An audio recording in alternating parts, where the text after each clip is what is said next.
free to tweet this out, but it's I'm Jared T here with Ibrahim. We're on Huddle In, and we're gonna get after it tonight. I want to hear more about your story, Ibrahim. Like I've had a lot of fun researching you. I'm gonna be honest with you, man. I've done a lot of these, and you're probably one of the easiest people that I've been able to research. There's so many stories, so many questions. Well, We could probably talk for a long time.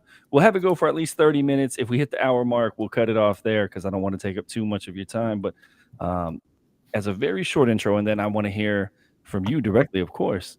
Um, you know, as a formal introduction for everybody, Ibrahim is, I've got to do like a million things here. Like I said, you're a poet, a linguist, storyteller, an activist, an archivist, a photographer. In short, I would describe you as an artist. Um, I really, really appreciate your take on the world, the way you view things, and the way that you really kind of get after it. Like you're not passive. So welcome on. It's great to see you again. How you feeling? I am feeling great. I just tweeted out or just Instagram the link so folks can join us live, which I'm excited about. And I'm doing good. An amazing intro. It can get pretty complex, but when you break it down, I think that is one of the core things that I am, an artist. But I'm happy to have this conversation, take it from IRL to URL. Yeah, man. So, just to give a little bit of context for everybody here, the very first time we met was earlier in the year. It was in LA at the Web3 pull up. I got to see you speak there. I believe you were on the panel with, and I could have it wrong, but I believe you were on the panel with Raven and a few other people. Um, but it was really great to meet you there. It was very brief our interaction there, but then of course everybody sees each other on the internet type of thing.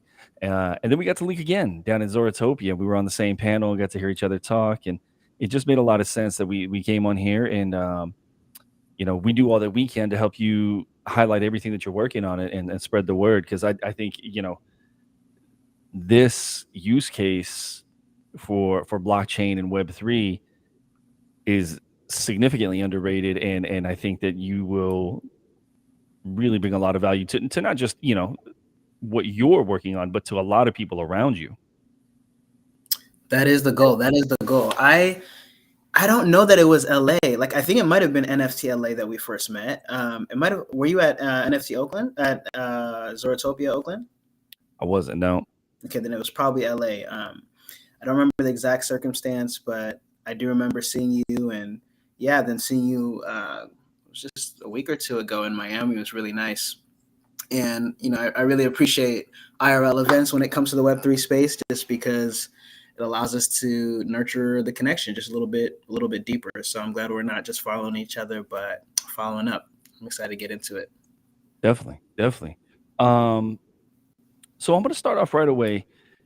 One of the most interesting things that I found about it, so in my research, and admittedly, I didn't know a lot about Sierra Leone, but in my research about Sierra Leone, I do find that it is, as far as religion is concerned, mostly Muslim. But Arabic is not like one of the main languages spoken there. However, you are fluent in Arabic, and I'm curious as is that just in the family? That's a great question. So I think my primary introduction to Arabic was just as a Muslim. It's the language of the Quran, and so from a very young age, my family made sure that I was learning it, in school and outside of school. And also from a very young age, I started traveling. So I think I was maybe 7 or 8 when I went to Saudi Arabia for the first time, and was there for a year on my father's sabbatical, and then came back to the U.S. Went again in my younger childhood, but I also spent a significant amount of my upbringing in the Middle East. So I spent time in Yemen, maybe 5, 6 years prior to me relocating to what my home base is right now, Sacramento, California. I was in Cairo, Egypt for a couple of years. And so I've always been in close proximity with Arabic. And yeah, I speak it fluently and I enjoy it. That's really cool. And then you speak also, it's obviously English, and then you speak Creole, which you learned later in life. Is there anything that I missed? Like, how many other languages you got under the belt, man? So yeah, Creole because I'm Sierra Leonean. I actually speak a little Indonesian and Malay as well. This was from picked up during my time in Yemen. The boarding school I was at had a lot of Indonesians and Malaysians and other nationalities actually. But I took a liking to that culture in particular. A lot of my friends were from that background, so it's a little rusty, but I can still hold conversation in it. And then really, I pick up bits and pieces of languages at any given opportunity, even if it's just like a word or two. So I speak bits and pieces of over a dozen languages, and then I say I speak organizer Spanish. Like I don't have great Spanish, but I can knock on your door and organize you around housing usually. So that's That's it. dope. That's dope. So I'm the same way in the sense of like I know like 5 to 6 phrases in several languages, but just enough to be dangerous in a few. Like I've had a lot of buddies from different places that, and of course, the first thing that your foreign friends will teach you is like the curse words or how to hit on girls or things like that. So I know bad words in Russian. I actually know really polite Arabic, like 4 or 5 phrases. Um, Urdu. I had some Pakistani friends. That's the way. Uh, so I find that super interesting, and like that's gonna lead into. Do you speak Portuguese? I don't speak Portuguese. I would say that I sing Portuguese. So because of my background in capoeira, there's a lot of songs that are in Portuguese, and I know some words, but I wouldn't say I'm conversational in it. Well, so that's definitely going to be on the list because that's my next question, right? So you being in, and I'm definitely going to say this wrong. Is it capoeira? I mean, no, it's pretty spot on. That's yeah, capoeira. Okay. That's the language. Um, how you got into that and like reading about that story? Like I admittedly did not know the background on that. Like I thought it was like this dance fighting like type of thing. Like I've seen a movie where Will Ferrell like tried his hand at it. He was really terrible. But speak on that and like how you all the history behind that because man, I found that really really interesting. Absolutely. So capoeira is an Afro-Brazilian martial art. It's a beautiful practice, and it comes from a beautiful tradition, but also a tragic one. So, when folks were enslaved from the West Africa and Brazil, they had to find a way to resist.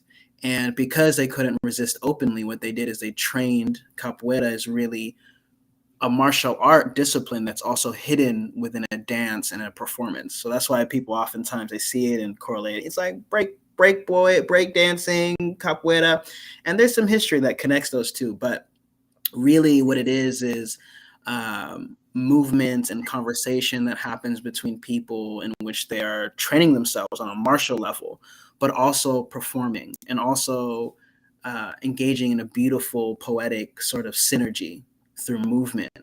And a binding component of that is the song. So that happens in the background and guides the interaction between the two players of capoeira. And so it became prevalent in Brazil. It was outlawed and associated with like the lower class at a certain point in time, and eventually it was brought. Go ahead. Oh, I'm sorry. I think it was just feedback. And eventually it was accepted into mainstream society in Brazil, and dubbed the national sport of Brazil. And since then, it's really trained in all over the world. It's something that brings a lot of people together. I find that like truly fascinating, and the way that you link it together with what you've been going through, like reaching back into the history from Sierra Leone and your heritage and whatnot, and the Tapestry program that you're working on. Like it really is like I had no idea about the link there. Before we tie that into that specifically, just to give some background for everybody here, you first went to Sierra Leone in 2017, right? Right. What? So and I know that you wanted to go because obviously that's your heritage, but what spawned you finally like taking the leap? Like, why were you like, now's the time I'm doing it? I think it's very much tied into me coming into my own as a man. Having a sense of identity, but wanting to know more about who I was, and also being in a financial place to be able to invest in a journey like that. So there's a lot of things coming together. I think maybe about a year before I traveled to Sierra Leone, I started practicing Creole. because I've always been spoken Creole too, so I understood it fluently, but speaking it is very different, right? And so, And you knew when you were in trouble, right?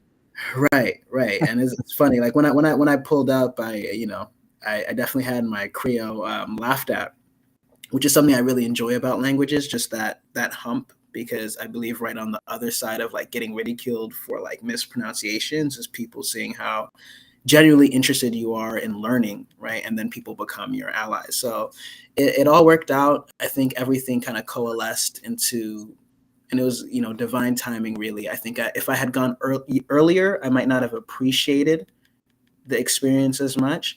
And if I had gone later, it would have been too late, So it worked out, and it was a beautiful experience. I was only there for 3 weeks, but those 3 weeks changed my life. I mean, and everything happens when it's supposed to, right? Like Yeah. there's, I very, very much believe that. Um, in looking up some different things in some different interviews and some of your writing and things like that, I forget exactly where it was, but you had mentioned that during your time in 2017, that it kind of changed how you shot, like photography wise, and now it's a little bit different. What changed? Yo, first off, I gotta put the brakes on real quick just to appreciate this interview, because the way you coming at me with these questions, you know what I'm saying? I know you did your research, so I appreciate that. Yeah, so I think everything, it was a natural evolution of my relationship to photography. I think it was just that at the moment when I was in Sierra Leone, I was so present in the moment with what I was experiencing. And what I was experiencing was heavy. It was surreal, you know. And I wouldn't say a whole lot changed necessarily, but it was just my ability to be both present in the moment and then document what I was experiencing, and then realizing that there was a story that I had to tell, you know. As I was experiencing, I was realizing the significance of it. And even though I didn't know exactly what it would look like, the format, who my audience was, it didn't really matter. It just mattered that what I was experiencing was documented. And I've done that really throughout my life, in Yemen and in Egypt. And Sierra Leone was just different because of how personal the experience was. And so being able to document, lens those moments, interactions with family for the first time, interaction with country, place of origin for the first time, it was definitely special. And I think that it was also a catalyst, because it being the first really collection that I ever released, it was a catalyst also for me beginning to share more out loud, because I've been very conservative historically when it comes to my work and sharing it in public forums and platforms. Yeah. Uh, I, I can only imagine. The wave of emotions, and I was able to eat. I could feel it in the photography. I could feel it in your writing. I could hear some of it in your speech too. And I want to get into that a little bit because there's some things that I took some notes here that were truly touching. But I want to take a quick sidebar because you did mention Egypt in there too. Now, when you went to Egypt, you had mentioned in another interview, I believe, that you were in Cairo. Was it during Arab Spring or just after Arab Spring?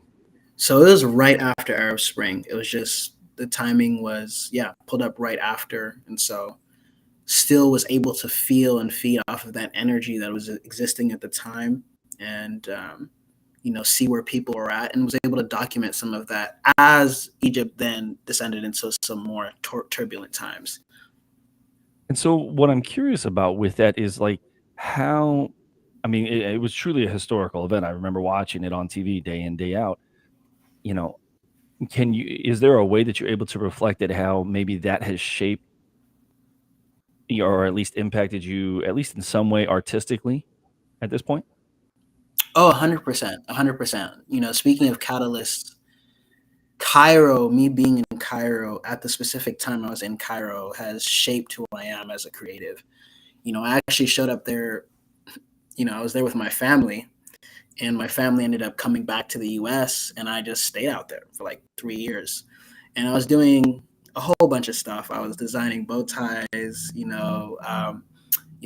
just getting to know people enjoying the culture, participating in the creative community. But notably, what it was seeing how the creative community really leveraged art in their political conversations, and by that I mean using it to spark conversations, but also to be the medium or the forum where discussions were had. And I saw that especially play out in terms of graffiti. And so I had experiences where I met like legendary graffiti artists who are like anonymous, because of the nature of what they were spraying on the walls.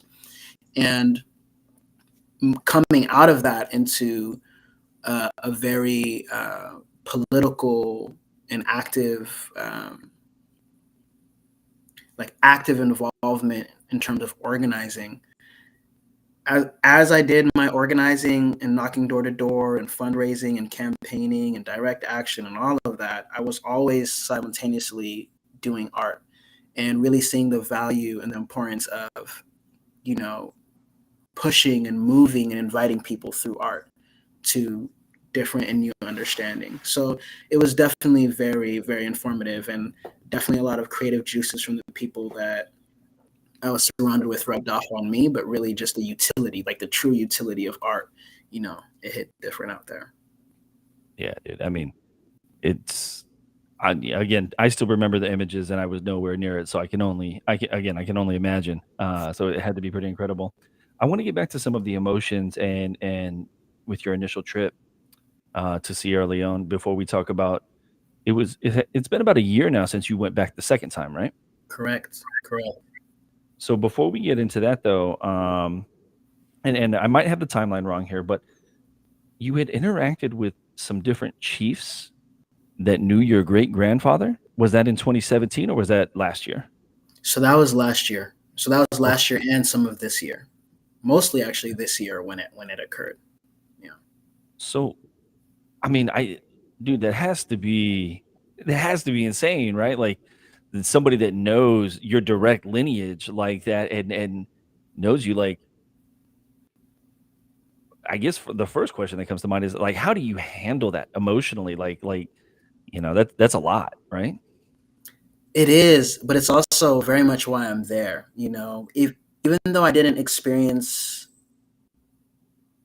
meeting with chiefs who knew my great grandfather, the first trip I met people who knew my family, right? Who knew my mother, who knew my father. I met my father's school teacher who gave him a chance and really helped pave the way for my dad to become who he is as an academic. Um, I met the person who babysat my mother. All these influential figures on me, even though it may feel indirectly, it was really important for me to understand, all the little circumstances, the big circumstances, the individuals, the things that led up to me being where I am today, through the experiences of my father and my mother and my family. So that I experienced that in the first time. And there was a chief or two that I met during that trip. Um, not tied necessarily to my work, who knew my family. There was a lot of those occurrences of people ask you who you are, and you tell them, and they're like, oh, I know, or your family, and so and so. So it was very beautiful. But in the moment, this time, it was overwhelming affirmation, in the sense that I was on a very specific path, and it was that path that led to me connecting with people who had exactly what I was seeking, and it also reflected how decisions of people who have long passed away, decisions that they made, positioned me, to be able to walk the path that I was walking to. So that was overwhelming. Like that was overwhelming, but in a very positive way, and in a very affirming, like you are on the right path sort of way. So if and if there's not anything that you care to share, that's perfectly fine. But I'm curious, in those affirmations and in that digging, right? Like, and again, that was part of your intent. Um, what did you learn that maybe surprised you? Can you share anything? Absolutely, absolutely. you know, Part of what made me go back, and what excited me about going back was the knowledge that I had recently received. So in the last 2 years or so, I got the news that my great grandfather was a poet. And that was one of those aha moments, because I was like, oh, that's where I get it from, right? And although, speaking with his son on the phone here in the US, and he was like, I can't really find his poetry. Like, I haven't seen it in a long time. But when you come, like, we will search for it. And so when I arrived, like, we went through sheaves of documents and letters, and I was able to find his poetry. And that was extremely, extremely beautiful. That was a beautiful moment. And I actually I recorded that because I'm a documentarian at heart. So I recorded that moment of finding the poetry. But beyond that, it was also just, understanding the things that moved my ancestors, essentially, and particularly like my great grandfather. Through my research, I found out more about what me and him have in common, and that was another deep affirmation. And that ranges from, his love for culture. He had a huge, huge love for culture and for people to show up in their faith as Muslims, and not have that be something mutually exclusive with people representing their own unique cultures. There's a beautiful verse in the Quran, where Allah says that we were created as different nations and tribes so that we may know one another.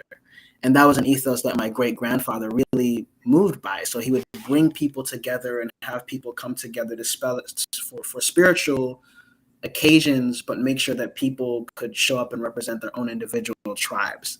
And in recent years, there have been efforts to, um, treat Islam as a monolith, and that oftentimes comes with a cultural erasure that I'm actively fighting against regularly, in the space through my art and what I'm documenting, but also outside of the space and other spaces that I'm in. And so to see evidence like written on paper by him, by his own hand, about the work he was doing whilst he was alive, that was very impactful. And one last thing I'll share, and this is not even about my great grandfather, but this is about my father. There was one chief that I sat with, and it's very interesting. Most chiefs knew my great grandfather, and this is on my mother's side. But there was one chief that I sat with, and he was in a neighborhood, and because of where we were geographically, I had a feeling he would know my father. And when he learned my name and who my father was, he was like, "Your father has come to me before, essentially seeking the very same things that you're seeking years ago, asking about the Mandingo tribe." So that was another level of affirmation. We could spend the whole time really just talking about all these circumstances where I was told that, the path that I'm walking is, one, not a path that no one has walked before, but also it's the path that I should continue walking on. So yeah. 100%. Like it's got to be pretty clear. And I think that leads very well into us linking together some of what you were talking about with the capoeira, speaking about Tapestry, and that project. Before we do, I did want to touch on one other thing, though. You had mentioned that the first time you had gone to Saudi Arabia when your father was doing a sabbatical. Did you? I think the pilgrimage is called the Hajj. The Hajj, yeah, yeah. There's the Hajj. That's the obligatory one that Muslims are obligated to do if they have the means to do. And then there's also the Umrah, which is not obligatory, but it's like the smaller version of the Hajj, where you go through some of the same rites, but it's not constrained to time and anyone can do it at any time.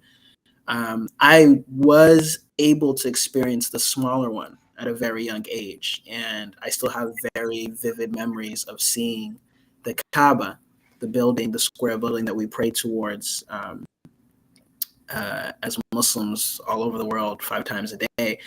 I do remember very viscerally, seeing it for the first time. So I did experience that, but I still have, a call. Like, I still have to go back, and especially as an adult now, and someone who is what we call mukallaf, which is like someone who is obligated to fulfill the rites of the religion, I have to go, and it's been on my mind, so I hope to go soon. And so part of me bringing that up is you have these rich experiences of what seems like mostly positive experiences too. And don't get me wrong, I'm sure there's a mix of different things in there, but I mean, I've heard from friends who have made that same pilgrimage, what it's felt like for them and really the impact it's made. So I mean, between that and Arab Spring and spending time in Yemen and doing, going to Brazil and spending time back with, you know, the people that you connect with in Sierra Leone to, everything that you're doing here stateside, like, man, you just have this plethora of material and, like, I don't wanna shorten it or, condense it to call it material, but you know what I'm saying, of just these rich experiences that it's like, man, like, I'm really, really excited to see you be able to fully express yourself as this project continues. That being said, um, talk to me about Tapestry. Thank you, and I really appreciate you, mentioning about what all these different experiences and places that I've been can inform what I have to share, right? We spoke a little bit on the panel about um, context over content, right? And so, like, like, there was a feeling of unease with the word material, right? Because it's like, is it just material, right? Um, but it is material, but it also has a deeper context, right? And it informs on a very deep level the output. And so I am really excited to share really just my perspective and my experiences, as I feel that we all should be learning from each other. And I definitely know that, um, you know, as I continue to provide more context, the richness of what I have to share will increase, um, God willing. So, as far as the tapestry is what I'm working on right now. It's what I've been working on for a year now, and it's what I'm really excited about, into the future, into next year. So, we've been talking about the trip to Sierra Leone, especially the first one, where this really beautiful photo, that we have, as a background, which was taken, was lensed. So that first trip, I had a bunch of photos from that trip, and this is one of them. And so at the end of 2021, I released my first collection. This was one of the photos. I believe this one is owned by my friend Paul, NFT Buzz. And these photos actually ended up funding me going back to Sierra Leone for a second time. And when I went with the intention, and I wrote this out. This is a white paper of sorts. Really, it's an article on Mirror where I tell people, tell my friends, tell my supporters, like, hey, I want to go back to Sierra Leone. And what I'm excited about personally is how can we leverage this new technology for cultural preservation. Like, I knew that when I was going back, it wasn't, just to have a good time, although I knew that would be in the cards. It was more so a journey of exploration. I wanted to learn more about my family, my tribe, my culture, my history. And as I was doing this, different from the last time, I was like, I know that what I document during this trip, like, I know exactly what I want to do with it. And I know the story that I want to tell. And there was a lot of unknowns too. I can't fake the funk. I was going there. I was like, I know it's culture that I want to preserve. I know it's probably oral histories, right? But I'm not sure exactly what. But I pulled up, and very quickly it formed. It was actually the first day that I was there. I woke up in the morning. There's a video on my social media of me pulling water out of my grandmother's well, which is a practice of mine, and it's also very metaphorical for me because the idea of connecting with my culture in Sierra Leone has always been tied to water. It's always been tied to water, and so me, going through the effort of pulling it out of the well is like me getting to the source, right? And it was that morning, it was actually shortly after I pulled water out of the well, that I saw, the woman who raised my mother, who helped to raise my mother. And she welcomed me in song. She welcomed me in song the same way that she had welcomed me the first time that she saw me in 2017, and it clicked instantly. It was like, this is such an important part of my culture. The songs, the poetry, the way that we communicate, the way that we transfer information. And so the tapestry formed. That was one of the first threads. But the tapestry essentially is my effort to collect song and poetry, particularly starting with my West African oral histories, and leverage blockchain technology to preserve them. And so I've been working on that. I'm currently in the post-production of what I came back with from Sierra Leone, but also really intentionally thinking about how I can make this sustainable and also scalable, because there's so much out there. And, I have really, videos and songs like I could release right now as NFTs, but I don't want to do that without being a cohesive part of the larger story, of the larger tapestry, right? You got to know what you're weaving before you get to it. So that's what I'm working on. I'm really excited about it. Besides post production, I also want to go back to Sierra Leone and really foster even deeper partnerships. Like, I think the scale increased dramatically from the beginning to the end of the project. Like, it started in my grandmother's backyard. That's where I documented the first songs. By the end of it, I was actually recording chiefs, like singing their songs. And so, with the understanding of the weight of that, I want to do it right. So that's what I'm working on. Besides the tapestry element, there's another element which is called the loom.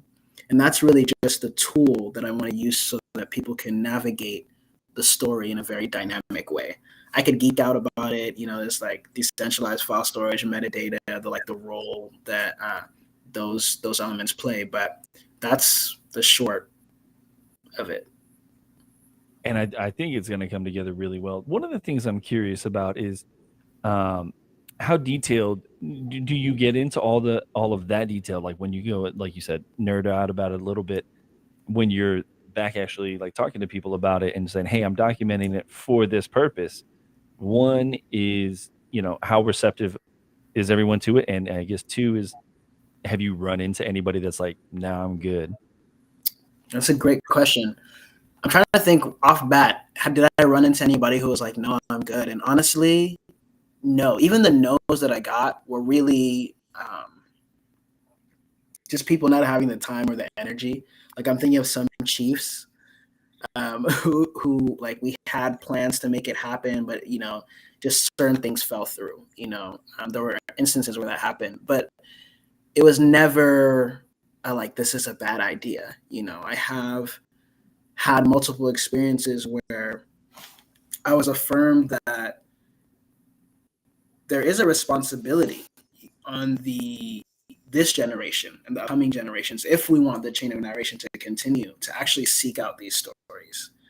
And what I'd realized when I pulled up in certain places, and this is what they would tell me, is, you have, it's been a long time since I sang that song. I used to play an instrument with my father, and like, this experience that I'm having with you right now is reminding me about my relationship with my father and my great grandfather who taught me this song. And people were also very open about, hey, like, in Sierra Leone, we actually have some challenges uh, with globalization. There is an aspect of like devaluing of what we already have, right? When you look at what we deem as knowledge, what we deem as like education, what we deem as, the metrics also, what makes this like academically sound, et cetera, et cetera. So people are, leaving behind things that have traditionally been passed, and ways of teaching that have been traditionally passed down for, like Western style education. Um, and in my eyes, it's like, ¿por qué no los dos, right? There's no reason that these should be mutually exclusive. And we have a bigger obligation to hold on to that which has come before. And another thing people would express to me is that Sierra Leone imports a lot of culture. Like, we import a lot of culture from Nigeria, from other, West African countries, but we don't export as much, right? And so there's a dissolving of the fabric that we have that makes up what it is to be Sierra Leonean and have a rich cultural heritage. And I'm not special. There are so many brilliant minds in Sierra Leone who are actively tackling this issue on all fronts. You know, from an artist perspective to fashion. Um, but I feel just really honored that I was able to blossom this intention into something so cohesive where I'm pulling up to places and instantly seeing that me pulling up is actually forming a new link in the chain, you know, and inspiring others to do the same, you know. So it was really beautiful. I think people got it right away. People got it right away. Um, the blockchain aspect is took more time, right? Like it took more time. Like we had different a couple of sessions where we actually like onboarded people into Web3 space, like doing like info sessions around Web3 and blockchain and crypto. But I think in terms of adoption, it's going to take a more long-term vision. But in terms of the why, people get it like this, you know, because it's pretty straightforward. That's awesome. I'm going to check you on one thing. You said you're not special. I will refute that. Whenever you can find, in my personal opinion, you can find your purpose, you can find your community, and really a reason to push forward. I think that's incredibly special. Some people will go through their whole lives and they don't experience that. So You're that's right. incredibly special. So please, please, I can tell you don't like to toot your own horn, but you know, you can take solace and take joy in that sort of thing. Um, I wanted to ask, and forgive my ignorance, I just simply don't know. When it comes to the Chiefs and whatnot, is that like, are they like, is it like a mayoral type thing? Is it a royalty type thing? Like, how does that come to be? And then how easy is it for you to arrange conversations and dialogues with these people?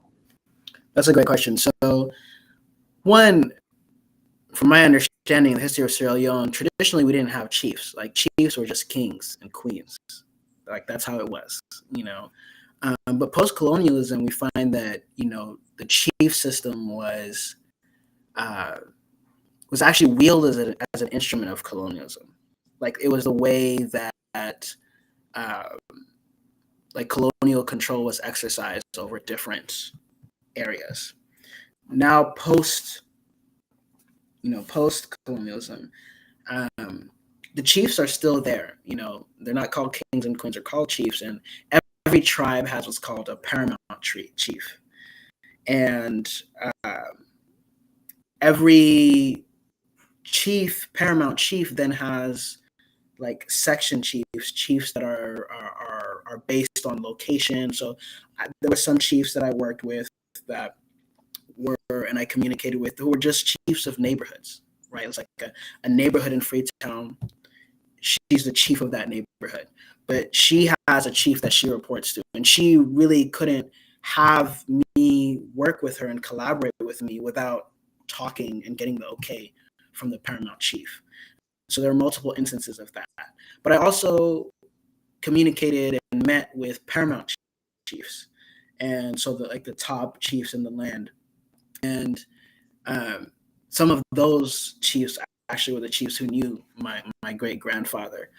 In terms of like the power they wield a lot of social power. Like a lot of disputes between people are handled on that level. Chiefs actually hold courts.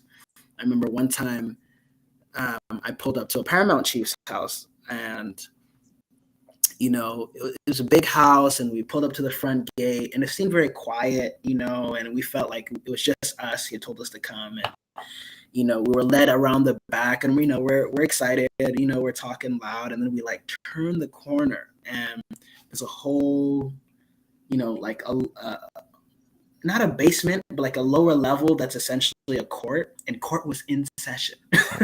So there was people lined up in rows on seats waiting to gain the audience of the chief. The chief was there, and there was police, law enforcement there, and he just holds court, and people come with their disputes, people from his tribe, people from outside of his tribe. And he had 4 of his chiefs, like his section chiefs from different areas, who were there as well. They were all women who were helping him with his proceedings. And those, all of them, I was able to talk with them and get into deep discussion with. And they actually contributed to the Tapestry. They gave some of my favorite songs to the Tapestry, which I'm excited to share. But yeah, I think the catalyst that helped with me connecting with chiefs was not in my hands. And this is what I mean when I say I'm not special. I think I am very uniquely positioned. I'm really blessed to have a particular set of experiences and knowledge that do make me special. But in terms of the progression of Sierra Leone, like I just have to recognize that there's giants already doing amazing work, and the fact that I was able to connect with chiefs was based off of the mayor of Freetown. Her name is Yvonne Bear, and she organized a day that was to celebrate the formation of Freetown, so the founding of Freetown as a town. And I think it was like 115 years. Don't quote me on that, but it had been a while. It had been a long time. And to commemorate that, she brought together people from all over the land. All the chiefs were there. And it was really funny. Like, I'm going to have to get deeper into this some other time. But even the way that I realized the opportunity that I was just gifted, I was just seated and I found out that I was sitting next to a chief through some, like, it was just happenstance. He had the envelope was, he told me to hold his seat for him. Look at the envelope. It said chief on it. I was like, oh snap, I was just sitting next to a chief this whole time. And then I looked in the room and I started the auditorium and I started piecing things together. And I was like, oh, they're all here. All the people that at the highest level that I would want to talk to about my project. And so I just got to work. I'm a canvasser, I'm an organizer. So, when I got opportunity to talk to them directly, and they were kind of all hanging out, I just approached them and started pitching them on the Tapestry. And the majority of, like, some of them were too busy. They were just like, or talk to so-and-so, talk to so-and-so. But the majority of them were very interested. And I got their numbers or their aides numbers or et cetera. And then back to back, it was just me actually meeting up with them. And I didn't even get to record or document with all of them, but they blessed me with a wealth of information and also relationships. These are people that I have on WhatsApp that I talk to still. Like they'll call me and check up on me, and I'll call them. So I'm just excited to continue, watering these seeds that were planted. And again, not even just seeds that I've planted, because some of them, the reason that they invited me straight to their house was like, oh, you're so-and-so, your great-grandfather. Now I know why you're doing what you're doing. He also loved song. He also loved culture. He also wanted to preserve it. So, yeah, super, super blessed. I know I went a little into it, but it was a beautiful experience. And I don't think I've shared it at this scale before, to people. So exclusive, huddling exclusive. Hell yeah. No, I love to hear that, man. And, to put it plainly, shoot or shoot, man. So, you got to get in there, shoot your shot. And it worked out.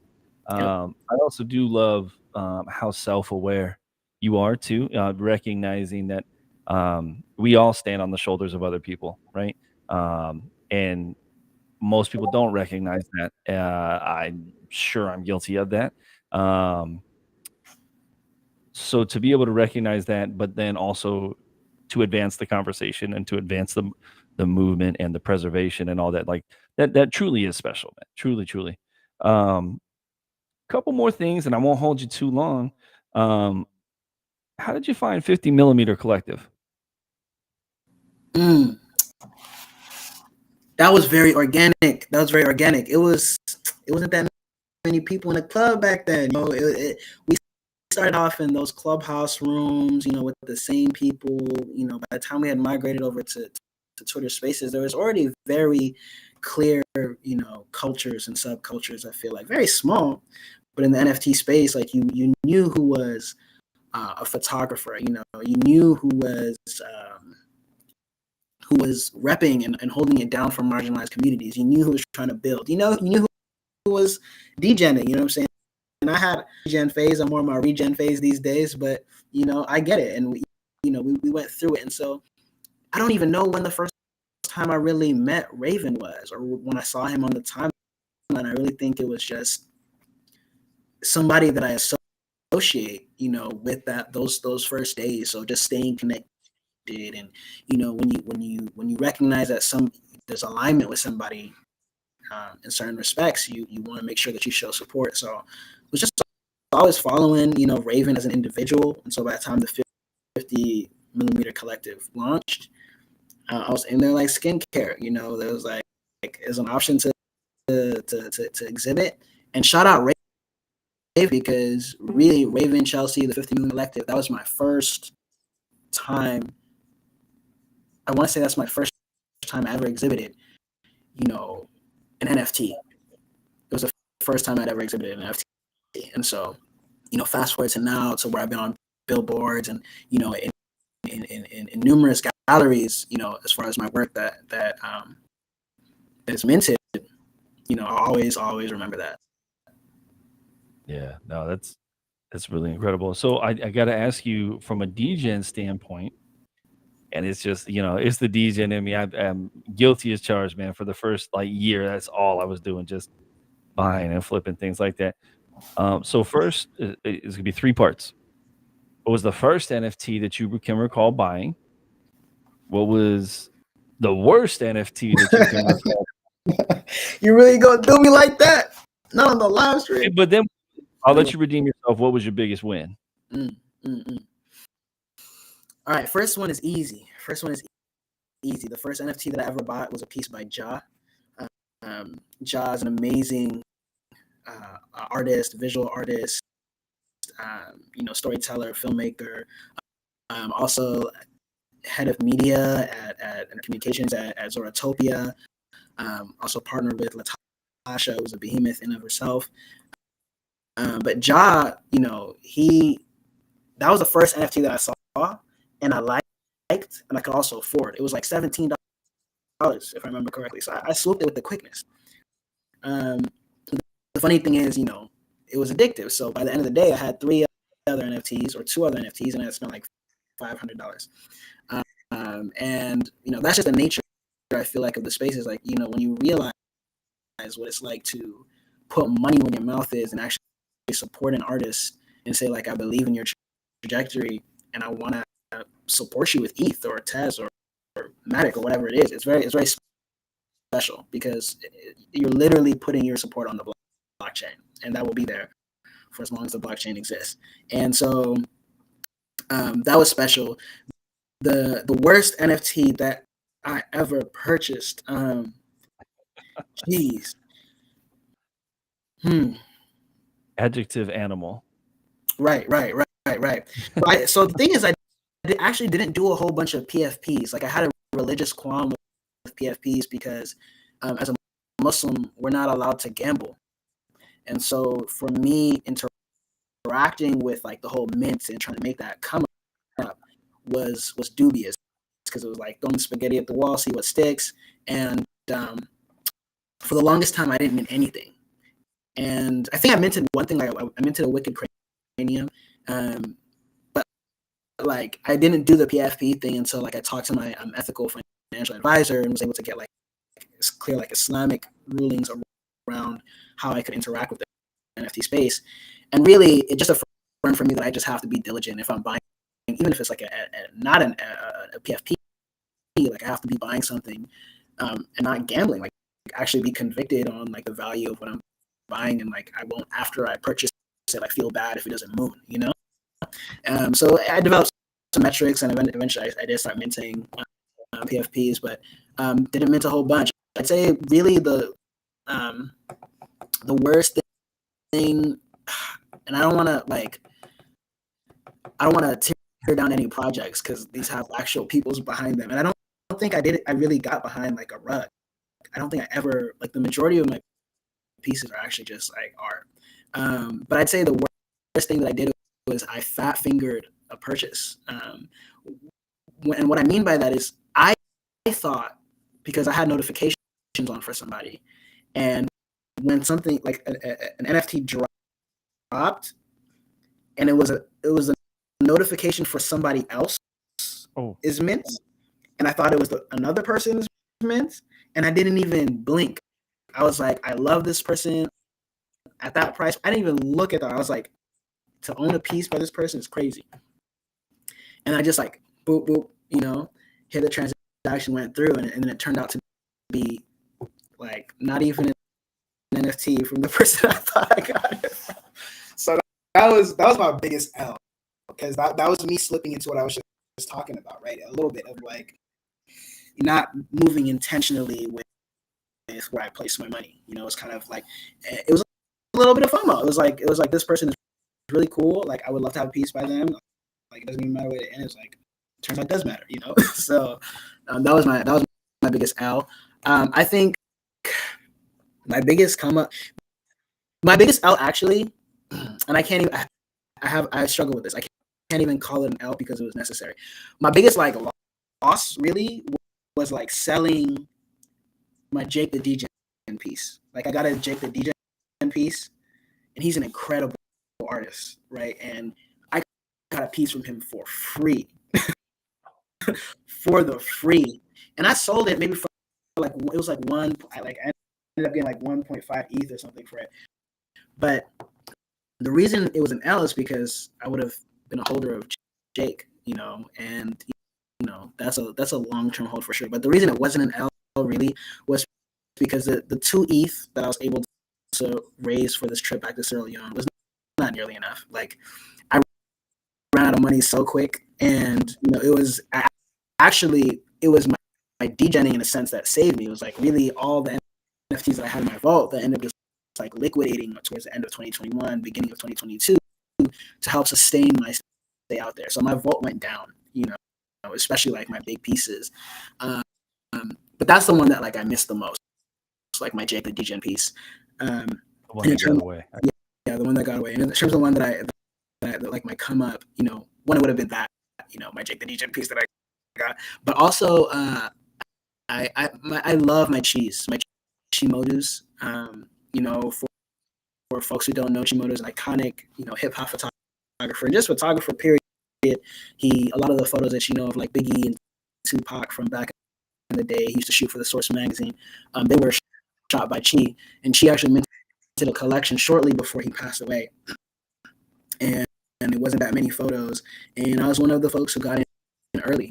So I had a whole bag of them. I still have a couple, and I have like cheap pieces I'm never letting go of. And I think those are my biggest come ups, just like to be able to hold history, in my wallet like that it's incredible. Those are my biggest W's in my opinion.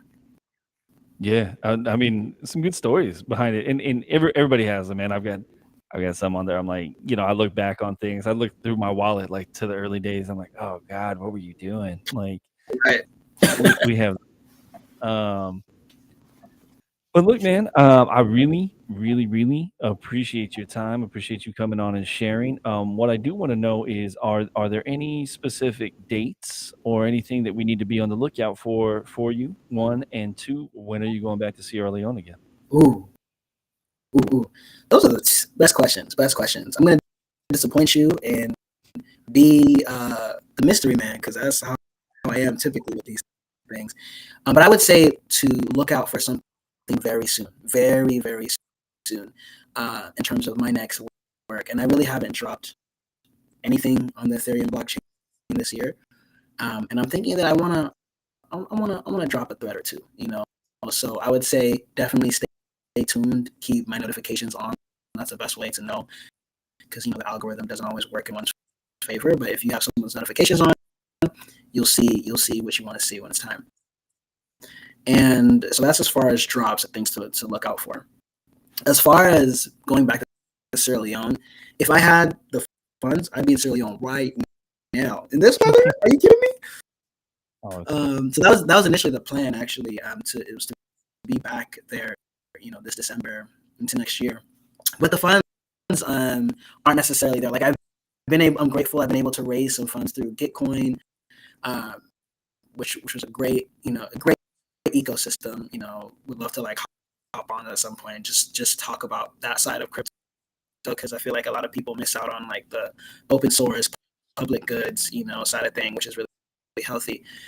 But so I was able to raise some funds, but it's not enough for me to go and execute on the project. So I'm biding my time. And I think part of me really looking into how I can scale and make this sustainable is actually securing the funding to do it right. And so that's what I'm working on right now. And I'm hoping to be able to get to Sierra Leone first quarter next year. And yeah, continue weaving together the disparate threads of the tapestry.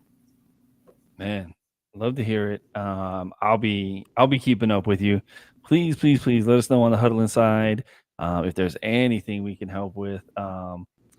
You know, low key plug here.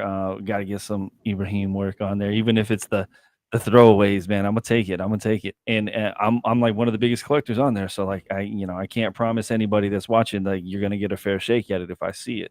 I'm gonna scoop it. So Yeah, no, I uh, was looking at the Huddle app today too. I almost did like you know, hey, you hopped in the stream, you go know about this first, come and copy your first piece. But the way that I typically do things is really with intention. And so I know I'm going to post on Huddlein. It's probably may or may not reach some NFTs you can collect on Huddlein. And I would just say just to follow, just to follow and stay tapped in. And when there's an opportunity for you to be involved, to be a weaver, help me pull these threads together, that you'll definitely be able to take it. appreciate it, man. Appreciate it. Well, again, a lot of gratitude towards you. Appreciate you taking the time. Um, we can run this back again anytime you want to. You want to sign us out with anything?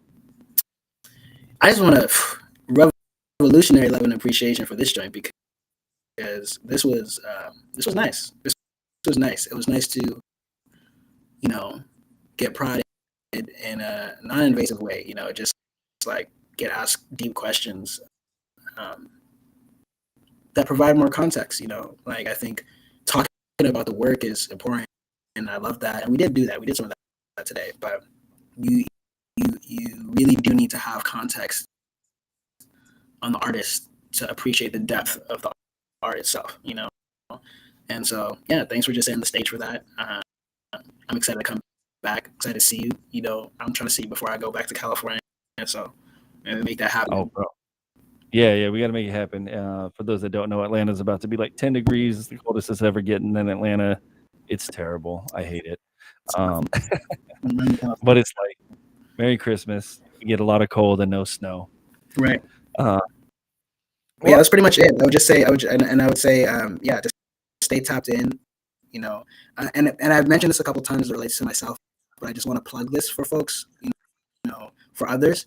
When you have people that you're interested in what they're doing, and I do this pretty regularly. Like I'll turn notifications on, and I cycle my notifications on, but to move with intention is to move with purpose, right? And it's to not let things that you don't want to slip through the cracks. And so, I'm not just talking about me now, like your favorite artists, platforms, things that you're interested in, and just turn on the notification so that you can be plugged into what's happening, and you can always cycle out.